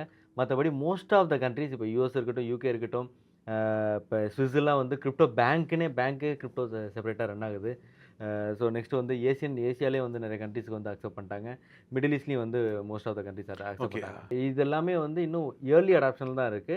ஸோ இன்னும் வந்து மார்க்கெட்ட வந்து பெனட்ரேட் பண்ண ஸ்டார்ட் பண்ணும். ஸோ இப்போ நீங்க பிட்காயின் சொன்னீங்க. இது எப்படி வந்து எதுவா இருக்கு அப்படின்னா, நீங்க வந்து இப்போ டாப் பிட்காயின் ஹோல்டர்ஸ் நீங்க எடுத்தீங்கன்னா, நம்பர் 2ல வந்து நம்பர் 3ல வந்து யுஎஸ் கவர்ன்மெண்ட் இருக்கும். நம்பர் 4ல வந்து சைனா கவர்ன்மெண்ட் இருக்கும். ஸோ நெக்ஸ்ட் வந்து ஒவ்வொன்னும் பார்த்தீங்கன்னா, ஒவ்வொரு பிட்காயின் ஹோல்டர்ஸையும் பார்த்தீங்கன்னா, எல்லாமே கவர்ன்மெண்ட்டே ஹோல்ட் பண்ணிட்டு இருக்கும் இப்போ பிட்காயின். ஸோ இவங்களே இவ்வளோ பர்ச்சேஸ் பண்றாங்க அப்படிங்கிற ஒரு விஷயம் தான். எல்லாமே வந்து இப்போ பிட்காயின் அப்படிங்கிறது ஃபிக்ஸ்டு சப்ளை. ஒரு 2 crore 10 lakhs பிட்காயின் தான் உலகத்திலே இருக்கு. டாப் பணக்காரர்கள் எடுத்தீங்கன்னாவே, அவங்கலாம் பர்ச்சேஸ் பண்ணாவே உலகத்தில வந்து அது பத்தாது. ஸோ இந்த ஒரு டிமாண்ட் தான் வந்து நெக்ஸ்ட் வந்து கிரியேட் ஆக போகுது. அதில வந்து ஒரு 50% வந்து இன்னும் ஃபவுண்டர் தான் இருக்கு. ஸோ 50% தான் புழக்கத்திலே இருக்கு. ஸோ அப்படிங்கும்போது அதோட டிமாண்ட் வந்து இன்னும் இன்க்ரீஸ் தான் ஆகும். ஏன்னா இதுதான் வந்து ஆல்டர்னேட் கரன்சியா வந்து எல்லாருமே வந்து பார்க்க ஆரம்பிச்சுட்டாங்க. அதனால எல்லாருமே வந்து அக்வைட் பண்ணி வச்சுக்கிறாங்க. செல் பண்றவங்க செல் பண்ணிட்டு இருக்காங்க. அந்த டைம்ல பை பண்றவங்களும் பை பண்ணிட்டு இருக்காங்க. எல்லாமே வந்து இன்வெஸ்ட்மென்ட்ஸ்க்காகவும், ஆர்பிட்ரேஜ்க்காகவும், ஒரு அசெட்ஸ்க்காகவும் தான் பை பண்றாங்க. ஓகே. இங்கே தான் எனக்கு மிகப்பெரிய ஒரு கேள்வி. என்னன்னா, முதல்லலாம் பார்த்தீங்கன்னா, யுஎஸோடைய டாலர் வந்து அண்டர்லைங் கரன்சியா இருந்துகிட்டு இருந்துச்சு. அத வச்சு தான் அவன் பஞ்சாயத்தெல்லாம் பண்ணிக்கிட்டு இருந்தான். சமீபத்தில 2022 இஷ்யூஸ்க்கு அப்புறம் யுஎஸோட கரன்சி வந்து பெரிய அளவுல வேல்யூ இழக்கவும், நெறையா கவர்மெண்ட் பேங்குகள் நம்ம ஊர்ல ஆர்பிஐல ஆரம்பிச்சு, நெறையா நாட்டுடைய ரிசர்வ் பேங்குகள் வந்து தங்கத்த வாங்கி வச்ச செய்திய நம்ம கேள்விப்பட்டோம். இதனால தங்கத்தோடைய விலை உச்சத்துக்கு போனதையும் நம்ம பார்த்தோம். இது வந்து நம்ம கண்ணு முன்னாடி நம்ம பார்த்த விஷயம். இப்ப நீங்க சொல்ற இன்ஃபர்மேஷன் என்னன்னா, கவர்மெண்ட்டுகள் கிரிப்டோ கரன்சியுமே வாங்கி வைக்கிறாங்க. பிட்காயினுமே வாங்கி வச்சிருக்காங்க அப்படிங்கிறத சொல்றீங்க. அது லிஸ்ட்டும் போட்டீங்க. யுஎஸ் அதிகமா வச்சிருக்கு, இதெல்லாம் ம். வச்சிருக்கு அப்படிங்கிறது. கவர்மெண்ட்டே பிட்காயின இந்த மாரி கிரிப்டோ கரன்சில வாங்கி வைக்கும் பொழுது, அவங்க நாடு தயாரிக்கக்கூடிய பணத்தினோட மதிப்பு டீக்ரேட் ஆகும்ல? உங்களோட இதிலேயே பார்த்தீங்கன்னா, இப்போ கோல்டு வந்து முன்னாடி வந்து பை பண்ண ஆரம்பிச்சாங்க. ஸோ அந்த டைம்ல வந்து கோல்டோட டிமாண்ட் வந்து பெருசா இல்ல. இப்ப தான் வந்து டிமாண்ட் வந்து ரொம்ப பெருசா இருக்கு. ஸோ இத வந்து பார்த்தீங்கன்னா, இப்போ நம்ம வந்து மிடில் ஈஸ்ட்ல வந்து வார் வரும்னு யாருமே வந்து எதிர்பார்க்கல. ஆனா ஒரு ஒரு ஒரு நம்ம நினைக்காத ஒரு சிச்சுவேஷன்ஸ் எல்லாம் வந்து நடக்க ஆரம்பிச்சிருக்கு. ஸோ அதனால தான் வந்து இப்போ நெக்ஸ்ட் ஃபியூச்சரிஸ்டிக்கான ஒரு கரன்சி வேணும் அப்படிங்கிற ஒரு ஐடென்டிட்டில தான் வந்து இப்போ வந்து எல்லாமே பர்ச்சேஸ் பண்ணிக்கிறாங்க. இந்த ஃபியாட் கரன்சி எவ்வளோ நேரம் ஸ்ட்ராங்கா இருக்கும், எவ்வளோ நேரம் இருக்கும் அப்படிங்கிறத வந்து அவங்களும் ஒரு ப்ரெடிக்ஷன்ஸ் வச்சிருப்பாங்க. ஸோ அதுக்கப்புறம் கண்டிப்பா வந்து இந்த ஒரு யூசேஜ் தான் வந்து வரும். ஏன்னா வந்து இப்போ நீங்க ரீசென்ட்டா யுஎஸ்ல பார்த்தீங்கன்னா, வாரன் பஃபெட் வந்து அவரோட ஃபுல் ஹோல்டிங்கையுமே செல் பண்ணிட்டு, அவரோட ஃபண்ட் ஃபுல்லா வந்து ஜாப்பனீஸ் யென்னா வந்து மாத்திட்டாரு. மிச்சம் இருக்கிறது எல்லாமே வந்து பிட்காயின் அண்ட் கோல்ட்ல தான் இன்வெஸ்ட் பண்ணியிருக்காங்க. ஸோ அந்த மாரி வந்து இப்போ பிளாக் ராக், ஃபிடிலிட்டி எல்லாருமே வந்து இப்போ யுஎஸ்ல வந்து லிக்விடேட் பண்ண ஆரம்பிச்சுட்டாங்க. யுஎஸ்ல பில்லரா இருக்க எல்லாருமே, யாரெல்லாம் பில்லர்ன்னு நெனச்சாங்களோ, அவங்க எல்லாருமே யுஎஸ்ல வந்து லிக்விடேட் பண்ண ஆரம்பிச்சுட்டாங்க. எதுக்காக அப்ப அவங்க பண்ணாங்க? அ அவங்க ஸோ ஏதோ ஒரு விஷயம் நடக்குது அப்படிங்கிறது தான். ஏன்னா நீங்க நெறைய புக்ஸ் எழுதியிருக்கீங்க, உங்களுக்கு தெரியும். அ இப்ப இப்ப நீங்க ஒரு 1970லேருந்து 60லேருந்து பார்த்தீங்கன்னா, நெறைய பேர் வந்து தீசிஸே சப்மிட் பண்ணியிருக்காங்க. ஸோ இந்த ஃபியாட் கரன்சில என்னென்ன ஃப்ளாஸ் எல்லாம் இருக்கு? அத எப்படி ரெக்டிஃபை பண்ண முடியும்? அது அது எதுக்காக அத ரெக்டிஃபை பண்ணணும்? இல்லைன்னா வந்து இன்ஃப்ளேஷன் ஒரு விஷயம் வந்து பெருசா அஃபெக்ட் பண்ணும். அப்படிங்கிறது எல்லாமே வந்து நெறைய பேர் வந்து புக்கே பப்ளிஷ் பண்ணியிருக்காங்க. ஓகே. இப்போ என்னுடைய கேள்வி, இனிஷியலா பிட்காயின் வரும்பொழுது, அது பெருசா அப்ப பேசப்பட்ட காரணம் என்னன்னா, ஒவ்வொரு நாட்டிற்கும் ஒவ்வொரு கரன்சி இருக்கு. இந்த நாட்டிலேருந்து பக்கத்து நாட்டுக்கு போனாலே அந்த கரன்சியோட மதிப்பு இந்த டிரான்சாக்ஷன்லேயே பல லாஸ் ஆகுது. மக்களால் தயாரிக்கப்பட்ட மக்களுக்கான உலகம் முழுவதும் ஒரே ஒரு கரன்சிய அ இந்த பிட்காயின் ரீப்ளேஸ் பண்ணும். இப்படிங்கிற மாரிலாம் நெறைய விஷயங்கள் பேசப்பட்டுச்சு. அது பிட்காயின் ஒரு கிரிப்டோ கரன்சி இருக்கிற வரைக்கும் ஓகே. இப்போ ஊர்ல இருக்க ஒவ்வொருத்தரும் ஒவ்வொரு காயின் ஈவன் நீங்க நம்ம அமெரிக்க பிரசிடென்ட் ட்ரம்ப் கூட ஏதோ காயின் வச்சிருக்காருன்னு எல்லாம் படிச்சேன். இந்த மாரி நெறைய காயின்கள் வரும்பொழுது, அந்த பர்ப்பஸ் அப்படிங்கிறது அ பாதிக்கப்படுமா? அதாவது நெறைய கிரிப்டோ கரன்சிகள் வந்துச்சுன்னா, அதனால ஏதாவது பாதிப்பு இருக்குமா? இல்ல கிரிப்டோ கரன்சிகள் கம்மியா இருக்கிறதா நல்லதுன்னு நெனைக்கிறீங்களா? இல்ல. இப்போ நெறைய கிரிப்டோ கரன்சி வந்தாலும் பாதிப்புகள் அப்படிங்கிறது கிடையாது. ஏன்னா, இப்போ நம்ம இந்தியா வந்து ஒரு கிரிப்டோ கரன்சி லான்ச் பண்ணுது அப்படின்னா, இந்தியாவோட ரெகக்னிஷன் அந்த கிரிப்டோக்கு இருக்கும். ஸோ, அத தான் எல்லாருமே பார்ப்பாங்க. ஸோ, நீங்க கிரிப்டோ லான்ச் பண்றீங்கன்னா, உங்களுக்கு பேக்கடு யாரு அப்படின்னு சொல்லி தான் பார்ப்பாங்க. எல்லாரும் எல்லாரும் வந்து ஒரு ஒரு நார்மல் ஒரு பர்ப்பஸ்க்காக வந்து நான் லான்ச் பண்ணிட்டேன் அப்படிங்கிறதுக்காக வந்து எல்லாரும் வந்து பர்ச்சேஸ் பண்ணிற மாட்டாங்க. அதுக்கு பின்னாடி என்ன இருக்கு? அதுக்கு பிஹைண்ட் த பேக் ப்ராஜெக்ட் என்ன இருக்கு? யாரு ஹோல்ட் பண்றா? என்ன லிக்விடிட்டி இருக்கு? இந்த விஷயம்லாம் வந்து இருக்கு. ஸோ, அத பேஸ் பண்ணி தான் வந்து இது மூவ் ஆகும். அண்ட் மோரோவர் அவரு ஏன்னா இன்னொரு விஷயம் ட்ரம்ப் வந்து பண்ணது வந்து ஒரு மீம் காயின். அவர் பேர்ல போட்டது, அவங்க ஒய்ஃப் பேர்ல வந்தது. இந்த மாரி இருக்கிறதெல்லாம் வந்து மீம் டோக்கனா வந்து பண்ணாங்க. அது என்னன்னா அவங்க பாப்புலாரிட்டிக்காக வந்து எல்லாரும் வாங்குறாங்க. அவரோட பாப்புலாரிட்டிக்காக வந்து அ நீங்க வந்து இப்ப இது வந்தா வாங்குனா வந்து கண்டிப்பா வந்து இவரு வந்து அ ஒ பெரிய பிரைஸ் வந்து ஹைக் பண்ணிருவாரு. இல்ல அப் பண்ணிருவாங்க மார்க்கெட்ட. அந்த மாரி வந்து அவங்க நெனச்சுட்டு வாங்குறாங்க. அது வந்து எல்லா மார்க்கெட்லயுமே இருக்க தான் செய்யும். யாராவது ஒரு ஒரு பெரிய ஒரு ஆக்டர் வந்து ஏதாவது ஒரு ப்ராடக்ட் நம்ம செல் பண்ணாருன்னா, கண்டிப்பா நம்ம வாங்கிருவோம்ல. ஸோ அந்த ஒரு பிம்பம் தான். இப்போ ரெகுலர் கரன்சி எடுத்துக்கங்க. இந்த ரெகுலர் கரன்சியே கொஞ்சம் கொஞ்சமா சுருங்கிட்டு வரத நம்ம ரியல் டைம்ல பார்க்குறோம். உதாரணத்துக்கு நீங்க பார்த்தீங்கன்னா, முதல்ல யூரோப்புக்குள்ள ஒவ்வொரு நாடு ஒவ்வொரு கரன்சி வச்சுக்கிட்டு இருந்துச்சு. அப்புறம் அப்படியே அது கொண்டு வந்து ஈரோன்னு கொண்டு வந்து அதுல ஒரு 4, 5 நாடுகள் கூட்டி ஒரு ஈரோன்னு கொண்டு வந்துச்சு. இப்ப சமீப காலமா கடைசி 2 மாசமா பார்த்தீங்கன்னா, பிரிக்ஸ் நாடுகள் எல்லாம் சேர்ந்து ஆமா. ஒரு கரன்சி கொண்டு வருது அப்படிங்கிறத பேசிட்டு இருக்கு. ஸோ உலக அளவுல இன்னொரு 5, 6 வருஷம் போகும்பொழுது மேஜரா ஒரு 4, 5 கரன்சிகள் தான் இருக்கறதுக்கான வாய்ப்புகள் அதிகமா இருக்கு. ஹைப்போதெட்டிக்கலாவே இருக்கட்டும். பட் ஒரு பக்கம் டாலரு, ஒரு பக்கம் ஈரோ, பிரிக்ஸ்களா சேர்ந்து ஒரு கரன்சி கொண்டு வந்து ஒரு 6 கரன்சிகள் தான் இருக்கு. இது இன்னுமே ஒரு 20 வருஷம் போகும்பொழுது, இந்த 6 கரன்சி, 7 கரன்சியும் சேர்ந்து 1 கரன்சியோ, 2 கரன்சியோவோ மாறுறதுக்கான வாய்ப்பு இருக்கு. அப்படி மாறும்பொழுது, இந்த கிரிப்டோ கரன்சிகளுக்கான தேவை இருக்குமா? இல்ல தொடர்ந்து இதோட மார்க்கெட்ல அப்படியே தான் இருக்குமா? ஆக்சுவலி அந்த எல்லா கரன்சியும் மாறி இப்போ ஒரு கரன்சியா வரும்போது அது கிரிப்டோவா தான் இருக்கும் கண்டிப்பா. ஏன்னா அதுவே கிரிப்டோவா தான் இருக்குங்க. ஆமாமாமா. அந்த 6வது ஏன்னா குழந்தையே நான் தான். ஏன்னா நீங்க வந்து இப்போ நீங்க ஃபியாட் வந்து உங்களுக்கு வந்து ஃபிக்ஸ்டு சப்ளை கிடையாது. ஓகேவா? சரி நீங்க வந்து இப்போ நீங்க உங்களுக்கு வந்து இன்ஃப்ளேஷன் இல்லாம ரன் ஆகணும். அந்த இது இருக்காம இப்போ ரன் ஆகணும் அப்டின்னா வந்து உங்களுக்கு வந்து ஒரு குவான்டிட்டி வந்து ஃபிக்ஸ்டா தான் இருக்கணும். இப்போ பிட்காயின் வந்து ஒரு பிட்காயின் வந்து ரூ. 1 போலாம், ரூ. 100 போலாம், 1,00,00,000 போலாம், 10,00,00,000 போலாம். ஆனா பிட்காயினோட குவான்டிட்டி ஃபிக்ஸ்டு. ஓகே. ஸோ அப்படி இருந்தா தான் வந்து உங்களுக்கு வந்து ஒரு ஸ்டேபிள் எக்கனாமி வந்து ரன் ஆகும். ஸோ அந்த இதுதான் வந்து அதுக்காக தான் ஆக்சுவலி வந்து இந்த ஒரு விஷயமே பண்ணது. இதெல்லாம் சொன்னா கொஞ்சம் கான்ட்ரோவர்ஷியலா இருக்கும். அதனால சரி, ஓகே. அண்டர்ஸ்டாண்ட் பண்ணிக்கிறேன். சரி, இப்போ என்னுடைய இன்னொரு கேள்விக்கு வந்துருவோம். ம். மெயினான கேள்விக்கு. நீங்க பேசும்பொழுது சென்ட்ரலைஸ்ட் எக்ஸ்சேஞ்சில வாங்குங்க. ரிஜிஸ்டர்டான எக்ஸ்சேஞ்சுகள்ல மட்டும் பிட்காயின வாங்குங்க, இல்ல மத்த கிரிப்டோகள் வாங்குங்க அப்படின்னு சொல்லிட்டே இருந்தீங்க. ஓகே. இப்போ நீங்களும் ஒரு எக்ஸ்சேஞ்ச் வச்சு ரன் பண்ணிட்டு இருக்கீங்க. இப்போ இந்த இப்போ நான் ஒரு எக்ஸ்சேஞ்சில மெம்பர் ஆயி, நான் ஒரு கிரிப்டோல இன்வெஸ்ட் பண்ணலான்னு நான் முடிவெடுத்துட்டேன். நான் இப்போ ரிஜிஸ்டர்டா இல்லையா? அப்படின்னு நான் தெரிஞ்சுக்கணும்னா, அவங்க எந்தெந்த டாக்குமெண்ட்ஸ் உதாரணத்துக்கு நான் ஒரு டீமேட் அக்கவுண்ட் ஓப்பன் பண்ண போறேன்னு வச்சுக்கோங்களேன், ஏதோ புரோக்கரேஜ் கிட்ட. நீ செபில ரிஜிஸ்டர் பண்ணியிருக்கியா? ஓகே. ம். செபி வெப்சைட்டுக்கு போய் நான் செக் பண்ணி பார்ப்பேன். எல்லாமே பண்ணி பார்ப்பேன். அப்போ நான் ஒரு கிரிப்டோ இன்வெஸ்ட் பண்ண போறேன். நான் ஒரு எக்ஸ்சேஞ்சில நீங்க சொன்ன மாரி அக்கவுண்ட் ஓப்பன் பண்ண போறேன்னா, அந்த எக்ஸ்சேஞ்சில நான் என்னெல்லாம் செக் பண்ணணும்? ஸோ நீங்க ஃபர்ஸ்ட்டு ஒரு எக்ஸ்சேஞ்ச பார்க்குறீங்க. அந்த நேம பார்த்துட்டீங்கனாவே, நீங்க வந்து டைரக்ட்டா Googleல போய் சர்ச் பண்ணலாம். Googleல சர்ச் பண்ணிட்டு, நீங்க Googleலயே வந்து எஃப்ஐயு ரெஜிஸ்டர்ட் என்டிட்டீஸ் இன் இந்தியா அப்படின்னு சொல்லி நீங்க அடிச்சீங்கனாவே வந்துரும். ஸோ அதிலயே வந்து நெறைய டாக்குமெண்ட்ஸ் இருக்கு. எஃப்ஐயுவே நெறைய டாக்குமெண்ட்ஸ் வந்து அப்லோட் பண்ணியிருக்காங்க. நீங்க அதில ஓப்பன் பண்ணி பார்த்தாவே வந்து வரும். எத்தன கம்பெனிஸ் வந்து எஃப்ஐயுல ரிஜிஸ்டர் ஆயிருக்கு. யாரெல்லாம் வந்து ரிப்போர்ட்டிங் என்டிட்டீஸா இருக்காங்க அப்படிங்கிற விஷயம்லாம் நீங்க பார்த்துக்கலாம். ஸோ அத வச்சே நீங்க வந்து தெரிஞ்சுக்கலாம். அஃபிஷியலா எஃப்ஐயு வெப்சைட்லயும் நீங்க போய் பார்க்கலாம். இது நீங்க எஃப்ஐ ரெஜிஸ்டர்டு என்டிட்டீஸ் இன் இந்தியான்னு கூகுள்ல சர்ச் பண்ணும்போதே ரொம்ப ஈஸியா ஈஸியா வந்து வந்துரும். நீங்க சரி, வந்து இப்போ நான் பண்ணிடலாம். எஃப்இ ரெஜிஸ்டர்டு எக்ஸ்சேஞ்சில போய் நான் ரிஜிஸ்டர் பண்ணிட்டு, அதுல வந்து கிரிப்டோ இன்வெஸ்ட் பண்றேன்னு வச்சுக்கோங்களேன். அதுக்கு எனக்கு என்னலாம் வேணும்? உதாரணத்துக்கு நான் டீமேட் அக்கவுண்ட் ஓப்பன் பண்ணணும்னா எனக்கு பேன் வேணும், ஆதார் வேணும். அந்த பேனையும் ஆதாரையும் நான் லிங்க் பண்ணியிருக்கணும். எ அப்புறம் இடையில அது அக்கவுண்ட் ஓப்பன் பண்ணும்போது திடீர்னு ஃபோட்டோ ஓப்பன் பண்ணி நீ தான் பண்றியான்னு ஒரு செல்ஃபி எல்லாம் வேற எடுக்கும். இந்த மாரி நெறைய ப்ராசஸ் இருக்கு. ஒரு கிரிப்டோ எக்ஸ்சேஞ்ச் நீங்க ரிஜிஸ்டர் பண்றதுக்கு இதெல்லாம் அடிப்படை விஷயங்கள்லாம் இது நான் ஸோ இங்கேயுமே அதே மாரி ப்ராசஸ் தான் சார் இருக்கும். இங்க வந்து நீங்க உள்ள என்டர் ஆன உடனே வந்து உங்களுக்கு கேஒய்சி பண்ணும். உங்களோட டீட்டெயில்ஸ் எடுத்துக்கும். நீங்க என்ன இப்ப ஒர்க் பண்றீங்க? உங்களோட நேச்சர் ஆஃப் ஜாப் என்ன? நீங்க எங்க இருக்கீங்க? உங்க அந்த நெக்ஸ்ட் வந்து லைவ்னஸ் செக் போகும். அதே மாரி கேமரா ஓப்பன் ஆகும். நெக்ஸ்ட் வந்து உங்க பேங்க்குக்கு வந்து ஒரு ரூ. 1 விழுந்து வெரிஃபை பண்ணுவோம். அந்த அக்கவுண்ட் வந்து ஆக்டிவ்ல இருக்கா அப்படிங்கிறது. ஸோ நெக்ஸ்ட் வந்து mobile number verification. So so ஆதாருமே வந்து டிஜிலாக்கரில் கனெக்ட் பண்ணி தான் எடுத்துகிட்டு வரும். பேனும் வந்து வெரிஃபை பண்ணும். ஸோ இதெல்லாம் முடிச்சுட்டு அதுக்கப்புறம் தான் வந்து உங்களுக்கு வந்து ட்ரேடிங்கே வந்து உங்களுக்கு வந்து வாலெட் வந்து ஓப்பன் ஆகும். நீங்க வந்து ட்ரேட் பண்ண முடியும். இப்படியெல்லாம் பண்றோம்ல, அப்ப இதுவுமே கவர்மெண்ட் வாட்ச் பண்ணும்ல? கண்டிப்பா. இங்கே அமைதியா இருக்காது. டாக்ஸ் கேட்கும். இந்த கிரிப்டோக்கு எவ்வளோ டாக்ஸ்? ஏன்னா, நெறைய பேர் பேசும்பொழுதே, இந்த கிரிப்டோக்கு 30% டாக்ஸ்ன்றான். அதுக்கப்புறம் ஒரு டிடிஎஸ் ஒரு பெர்சன்டேஜ் என்னமோ பிடிப்பாங்க. இந்த மாரி நெறைய விஷயங்கள் இருக்குல்ல. ஓகே. இப்படியெல்லாம் நம்ம இவ்வளோ ப்ராசஸ் பண்ணி நம்ம ஓப்பன் பண்றோம்ல, அப்ப கண்டிப்பா கவர்மெண்ட் இத வாட்ச் பண்ணிட்டு தான் இருக்கு அப்படிங்கிறதுல எந்த விதமான குழப்பமும் இல்ல. சரி அப்படின்னா கவர்மெண்ட் ஆட்டோமேட்டிக்கா டாக்ஸ் கேட்கும்.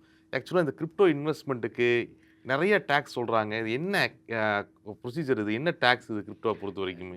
நீங்க வந்து ஒரு ஆன்போர்ட் ஆகுறனால மட்டுமே வந்து கவர்மெண்ட் வந்து வாட்ச் பண்ணிட்டு இருக்கோம் அப்படிங்கிறது கிடையாது. ஜஸ்ட் அஸ் யூசுவல் தான். நீங்க இப்போ வீடு வாங்குனா டாக்ஸ் பே பண்றோம்.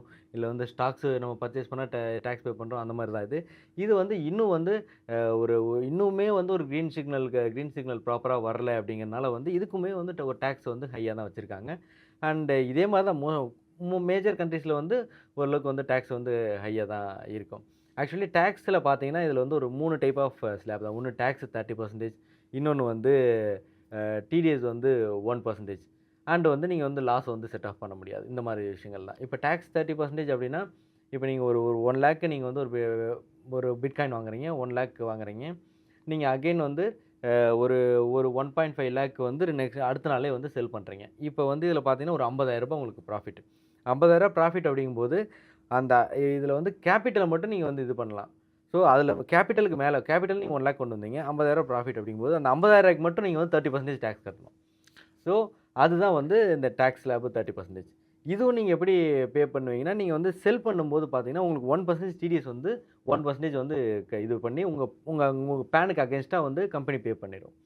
ஸோ, அப்படி பே ஆகும்போது, உங்களுக்கு நீங்க வந்து அந்த இயர் எண்ட்ல வந்து உங்களுக்கு ஆட்டோமேட்டிக்கா வந்து உங்களோட பேன்லயே வந்து அந்த டிடிஎஸ் அமௌண்ட் வந்து ரிஃப்ளெக்ட் ஆயிரும். அப்பதான் வந்து நீங்க வந்து ஷோ பண்ணுவீங்க. இந்த இந்த இந்த இந்த டிரான்சாக்ஷன்ஸ் ஆயிருக்கு அப்படிங்கிறத ஷோ பண்ணிட்டு நீங்க வந்து டாக்ஸ் வந்து பே பண்ணுவீங்க. ஓகே.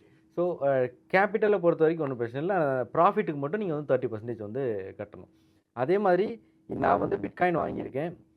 நான் வந்து பிட்காயின்ல வந்து ஒரு 1,00,000 போட்டிருக்கேன். இங்க வந்து எ எ எத்திரியம் நான் வந்து எத்திரியம் வந்து அ எத்திரியம் வந்து ஒரு 1,00,000 போட்டிருக்கேன். 2மே வந்து ஈக்குவலா போட்டிருக்கேன். ஒரு 10 நாள்ல இது ஒரு 50,000 ஏறுது. இது ஒரு 50,000 கம்மியாகுது.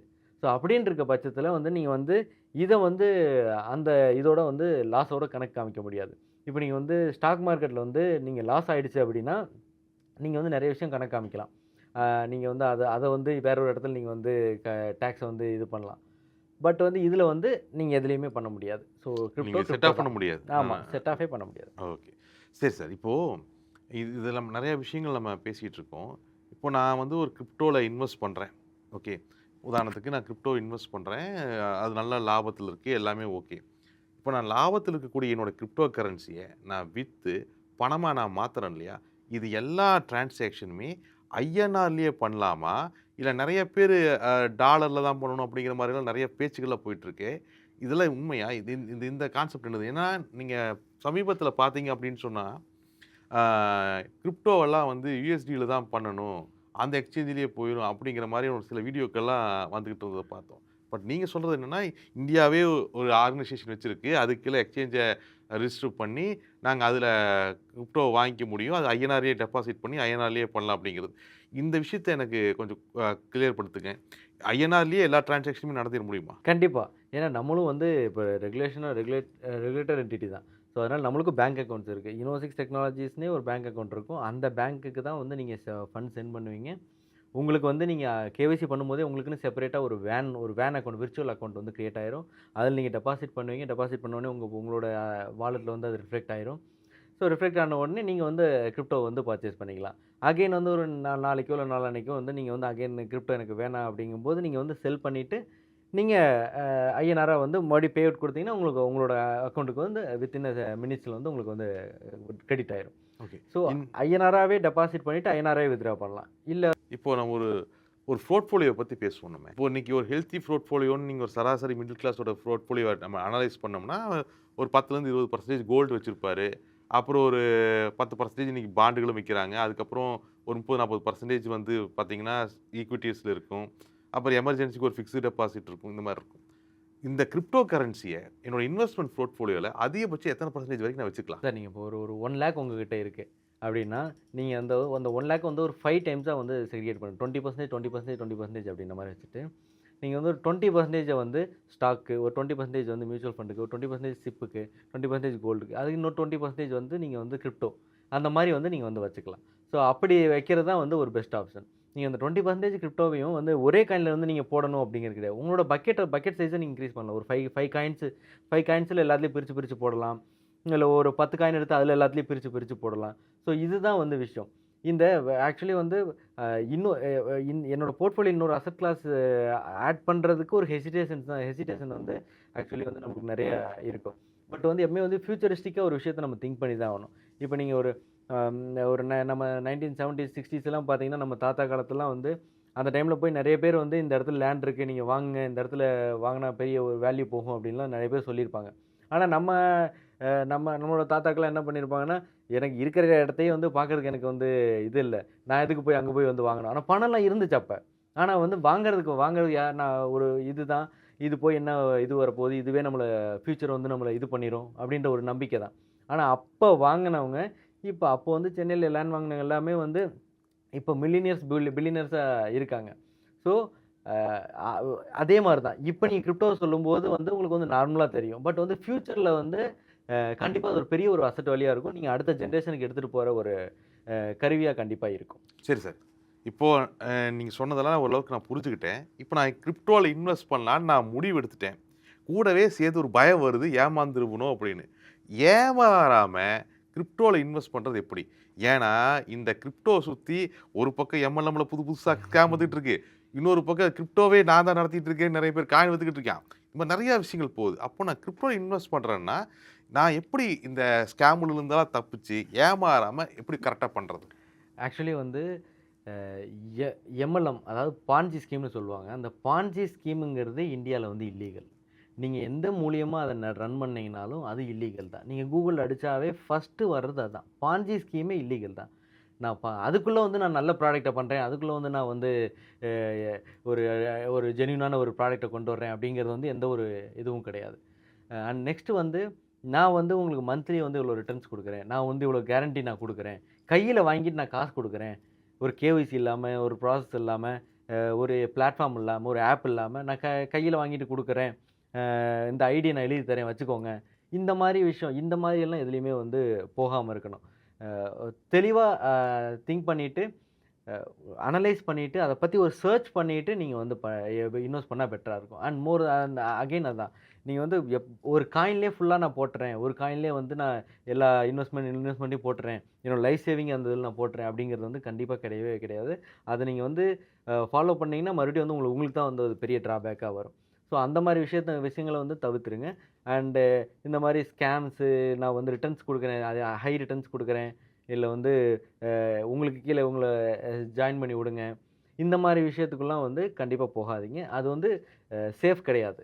ஏன்னா அது எனி டைம் வந்து உங்களுக்கே வந்து ஒரு பேக் ஃபயர் ஆகும். சரி, இதெல்லாம் ஓகே சார். இப்ப எனக்கு மனசுல இன்னொரு கடைசி கேள்வி. நீ ஸ்டாக் மார்க்கெட்ல பார்த்தீங்கன்னா, இன்வெஸ்ட்மென்ட் பண்றவன் கூட பொழச்சு வந்துடுறான். ட்ரேடிங் பண்றவன் மாட்டி சிக்கல்ல சிக்கிக்கிறான். அதே மாரி சில சில ப்ராடக்ட்ல பார்த்தீங்கன்னா, ட்ரேடிங் பண்றவன்லாம் தப்பிச்சிடுறான். இன்வெஸ்ட்மென்ட் பண்றவன்லாம் மாட்டிக்கிறாங்கிற மாரி இருக்கு. பட் இந்த கிரிப்டோவ பொறுத்தவரைக்குமே, நான் இன்வெஸ்ட்மென்ட்டும் பண்ண முடியும், ட்ரேடிங்கும் பண்ண முடியும். ஒரு பிகினரா நான் கிரிப்டோக்குள்ள வர்றேன்னா, எனக்கு எது நல்லது? இந்த மாரி ரெகுலர் ட்ரேடிங் பண்றது நல்லதா? வாங்கி வாங்கி அப்பப்போ வித்துறது நல்லதா? இல்ல ஒரு நீண்ட நாள் முதலீட்டுக்காக நான் கிரிப்டோக்குள்ள வரலாமா? இல்ல நீங்க வரும்போதே நீங்க ஒரு பிளான் பண்ணிட்டு வந்தா ஓகே. நான் கிரிப்டோல நான் ரூ. 1,00,000 எடுத்துட்டு வரேன். அப்டின்னா, நீங்க ஒரு 80,000 நீங்க தூக்கி காயின் எல்லாத்துலயும் இன்வெஸ்ட் பண்ணிருங்க லாங் டெர்ம் ஹோல்டிங்க்கு. இன்னொரு 20,000 மட்டும் வச்சு நீங்க ட்ரேடிங் பண்ணுங்க. ஸோ இப்படி தான் வந்து நீங்க போர்ட்ஃபோலியோ வந்து கிரியேட் பண்ணணும். கிரிப்டோ நீங்க வந்து அந்த 1,00,000ல மீதி இருக்க 80% எப்ப வேணாலும் நம்ம வித்ட்ரா பண்ணிக்கலாம். எப்ப வேணாலும் நம்மளுக்கு ஹோல்டிங்கா இருக்கும். லாங் டெர்ம் பெனிஃபிட்டாவும் இருக்கும். மீதி இருக்க 20%னால உங்கனால வந்து பெனிஃபிட் பண்ண 20%லேருந்து உங்களால வந்து ப்ராஃபிட் எடுக்க முடிஞ்சுச்சு அப்படின்னா, அதில நீங்க அந்த இதிலேயே கன்டின்யூ பண்ணுங்க. ஸோ இந்த மாரி வந்து நீங்க இது பண்ணுங்க. பிளஸ் வந்து நீங்க வந்து ஒரு ஃபண்ட் ஆட் பண்றீங்க. இன்னொரு 1,00,000 நீங்க ஆட் பண்றீங்க கிரிப்டோக்கு அப்படிங்கும்போது, அதிலேயே வந்து அந்த 80% வந்து தூக்கி ஹோல்டிங்க்கு வச்சுக்கங்க. இன்னும் 20% தூக்கி நீங்க ட்ரேடிங்க்கு வச்சுக்கங்க ஆட் ஆனா. ஸோ இந்த மாரி நீங்க வந்து பிளான் பண்ணா பெட்டரா இருக்கும். ஓகே. அதாவது ஒரு மேக்ஸிமம் அமௌண்ட்ட ஆமா, இன்வெஸ்ட்மென்ட்டுக்கும், சின்ன அமௌண்ட் வச்சு நீ வேணா நீங்க அங்கிட்டு, ஆமா. இங்கிட்டு வாங்கி வித்து ட்ரேடிங் பண்ணிக்க ம். அப்படிங்கிற மாரி சொல்ல வர்றீங்க. இந்த கிரிப்டோவ பொறுத்தவரைக்குமே, ஓவராலாக இப்போ உதாரணத்துக்கு நீங்கள் ஸ்டாக் மார்க்கெட் இன்வெஸ்ட்மெண்ட்ஸ் பேசும்பொழுது இல்லை கோல்டு இன்வெஸ்ட்மெண்ட்டோட பேசும்பொழுது என்னன்னா ஒரு ஹிஸ்டாரிக்கல் ரெக்கார்டு கொடுப்பாங்க. அதாவது கோல்டு வந்து அன்னைக்கு அத்தனை ரூபாயில் இருந்துச்சு, இன்னைக்கு இத்தனை பர்சன்டேஜ் ஏறி இருக்கு. மியூச்சுவல் ஃபண்ட்ஸ் போய் சாதாரணமாக ஒரு மியூச்சுவல் ஃபண்ட் டிஸ்ட்ரிபியூட்டர் நம்ம பேசினாலுமே இந்த கடந்த 5 வருஷத்தில் சிஏஜிஆர் இவ்வளோ ஏறி இருக்கு அப்படிங்கிற ஒரு ரிப்போர்ட் இருக்கும். ஸ்டாக்குக்கும் அதே மாதிரி ரிப்போர்ட்டுகள் இருக்கும். இந்த மாதிரி கிரிப்டோவில் இருக்கக்கூடிய காயின்களுக்கும் இந்த மாதிரி ரிப்போர்ட்டுகள் இருக்கா? அப்படி இருக்குது அப்படிங்கிற பட்சத்தில் சராசரியாக கிரிப்டோ எவ்வளோ சதவீதம் வளருது? ஹிஸ்ட்ரி அப்படின்னு பார்த்தீங்கன்னா வந்து ஸ்டாக்ஸுக்கு வேறு மாதிரி இருக்கும். ஸ்டாக்ஸுக்கு வந்து நம்ம டிவிடெண்ட் போவோம், இல்லை குவார்டர்லி ரிசல்ட்ஸ் அந்த மாதிரி இருக்கும். பட் கிரிப்டோக்கு பார்த்தீங்கன்னா ஒரு 4 இயர்ஸ் ஒன்ஸ் தான் வந்து இந்த சைக்கிள் இருக்கும். ஸோ அந்த சைக்கிளுக்கு ஏற்ற மாதிரி தான் வந்து மூவ்மெண்ட்ஸ் வந்து இருந்துட்டு இருக்கும். ஸோ அப்போ தான் வந்து இந்த அப் அண்ட் டவுன் மூவ்மெண்ட் எல்லாமே வந்து வரும். பட் கண்டிப்பாக வந்து இப்போ பிட்காயின் எடுத்துக்கிட்டா பிட்காயின் வந்து இப்போ லோ வரும். ஆனால் அந்த லோ வந்து ப்ரீவியஸாக அந்த லோ வந்து பிரேக் பண்ணி கீழே இறங்காது. ஸோ இந்த மாதிரி தான் போகும். லோவே வந்து இப்படி மேலே மேலே மேலே மேலே அப்படி தான் வந்து இருக்கும். பட் வந்து ஒரு சடனாக ஒரு 100K 1000ல இருக்கிற ஒரு பிட்காயின் வந்து ஒரு 50,000 இல்லை 60,000 வரும்போது எல்லாரும் அவ்வளோதானே முடிஞ்சா மார்க்கெட் அப்படின்ற மாதிரி கேட்குறாங்க. பட் அது வந்து ஒரு 50% ஆஃப் டவுன் தான். அது இன்னும் வந்து ப்ரீவியஸ் லோ வந்து பிரேக் பண்ணல. ஸோ அதனால வந்து கண்டிப்பாக அது வந்து அப்பு தான் வந்து போகும். ஸோ லாங் டேர்மாக இன்வெஸ்ட் பண்ணவங்க எல்லாருக்குமே வந்து அவங்க இயர் ஆன் இயர் க்ரோத் தான் வந்து பார்ப்பாங்க. ஸோ அப்படி பார்க்கும்போது எல்லாருமே ப்ராஃபிட் தான். இப்போ நீங்கள் 2015லேருந்து இல்லை 2008லேருந்து யாரெல்லாம் பர்ச்சேஸ் பண்ணாங்களோ எல்லாருக்குமே ப்ராஃபிட் தான். ஓகே. அப்போ கிட்டத்தட்ட ஒரு கிரிப்டோ கரன்சி ஓரளவுக்கு நல்லா சேஃபாக போயிட்டுருக்கு அப்படின்னு சொல்லிட்டு இருக்கீங்களே. சரி, இப்போது நான் உங்ககிட்ட ஒரே ஒரு ஃபைனலாக ஒரு கேள்வி. ஒருத்தர் கிரிப்டோ கரன்சியில் இன்வெஸ்ட் பண்ணுறான்னு முடிவெடுத்ததுக்கப்புறம் இன்வெஸ்ட் பண்ணுற வரவங்களுக்கு நீங்கள் ஒரு அறிவுரை கொடுக்கறது அப்படின்னு சொன்னால் என்னன்னு சொல்லுவீங்க? நான் அட்வைஸ் கொடுக்குற அளவுக்கு பெரிய மனுஷன் இல்லை. ஆக்சுவலி வந்து இதுதான், two your own research. So நீங்கள் வந்து என்னதான் வந்து நிறைய விஷயங்களை கேட்டாலும் நீங்கள் ஒரு விஷயத்தில் இன்வெஸ்ட் பண்ண போகிறீங்க அப்படின்னா இப்போ நீங்கள் ஒரு 1 லேக் இன்வெஸ்ட் பண்ண போகிறீங்கன்னா அட்லீஸ்ட் அந்த 1 லேக் நான் இன்வெஸ்ட் பண்ண போகிறதுக்காக நான் ஒரு 3 மணி நேரம் உட்காந்து நான் படித்தேன், நான் ஒரு 3 மணி நேரம் அனலைஸ் பண்ணேன் அப்படிங்கிறத நீங்கள் வச்சுருக்கணும். ஸோ அப்போ தான் கண்டிப்பாக வந்து ஒரு சக்ஸஸோ ஒரு லாங் டேர்ம் க்ரோத்தோ வந்து இருக்கும். அண்ட் மோரோவர் இப்போ இருக்கிற ஜென்ரேஷனுக்கு எப்பவுமே வந்து ஷார்ட் டேர்ம் ப்ராஃபிட் எப்படி கிடைக்குது அப்படிங்கிற அந்த ஒரு இது நிறைய இருக்குது. ஏன்னா நீங்களும் ட்ரேடிங்கில் எக்ஸ்பர்ட். ஸோ நானுமே வந்து அதில் எக்ஸ்பீரியன்ஸ் பண்ணிட்டு தான் வந்தேன். ஸோ ஏன்னா வந்து இந்த ஷார்ட் டேர்மில் கெயின்ஸ் எவ்வளோ இருக்கும், அதில் வந்து எவ்வளோ அச்சீவ் பண்ணலாம், நிறைய பேரை பார்த்துட்டு அவங்கள மாதிரி நம்ம பண்ணால் எப்படி இருக்கும், இந்த மாதிரி விஷயங்கள் நிறைய பேர் அவங்கள இன்ஃப்ளூயன்ஸ் பண்ணுறாங்க. ஸோ அது வந்து கொஞ்சம் கம்மி பண்ணிவிட்டு ரியல் டைமாக என்ன இருக்கும், உங்களுக்கு ஒரு தடவை அவங்க சொல்கிறதுக்கு முன்னாடி அவங்க என்ன படிச்சிருக்காங்க, அவங்க சொல்கிற அளவுக்கு அவங்களுக்கு கெப்பாசிட்டி இருக்கா, அவங்க சொன்னால் கிடைக்குமா, அந்த மாதிரி விஷயத்தெல்லாம் வந்து கண்டிப்பாக அவங்க எடுத்துக்கணும். ஸோ அப்படி தான் வந்து அவங்க வந்து அவங்களோட மென்டார்ஸை சூஸ் பண்ணி கற்றுக்கலாம். இல்லை, உண்மை சார். நீங்கள் சொன்னது உண்மையிலுமே பெரிய விஷயம். என்னன்னா இன்னைக்கு இருக்கக்கூடிய நிறைய யங்ஸ்டர்ஸ் எல்லாம் நீங்கள் பார்த்தீங்கன்னா அவங்களுக்கு லாங் டேர்ம்னாலே என்னன்னே தெரிய மாட்டேங்குது. இது உதாரணத்துக்கு இப்போ நம்மலாம் வளரும் பொழுது வீட்டில் இட்லி சுடணும்னா 2 நாளைக்கு முன்னாடி அம்மா வந்து இந்த அரிசியிலேருந்து கருப்புகள் எல்லாம் தூக்கி வெளியே போட்டு அப்புறம் அரிசியை காய வச்சு முந்தின நாள் நைட்டு மாவு ஆட்டி வச்சு அடுத்த நாள் அதை பொங்க விட்டு அதுக்கப்புறம் இட்லி ஊற்றி தோசை. இது நம்ம இந்த ஒரு லாங் டைம் ப்ராசஸ் பார்ப்போம். ஒரு சாதாரண இட்லி சாப்பிட்றதுக்கு நம்ம 2 நாள் ப்ராசஸ் நடக்கும். இன்றைக்கெல்லாம் இவங்களுக்கு 20 நிமிஷம் ப்ராசஸ்.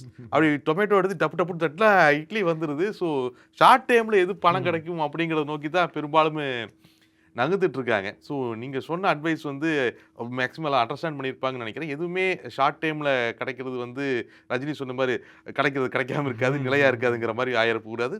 ஸோ தெளிவாக அனலைஸ் பண்ணி இன்வெஸ்ட் பண்ணுங்கள் இன்வெஸ்டர்ஸ். ஆனால் முக்கியமான விஷயம், உங்களுடைய பிஸி ஷெட்யூல்லையுமே இவ்வளோ நேரம் டைம் ஸ்பெண்ட் பண்ணி எங்களுக்காக வந்து கிரிப்டோ பற்றின நிறையா கேள்விகளுக்கு பதில் சொல்லியிருக்கீங்க. ரொம்பவுமே நன்றி sir. Thank you so much sir.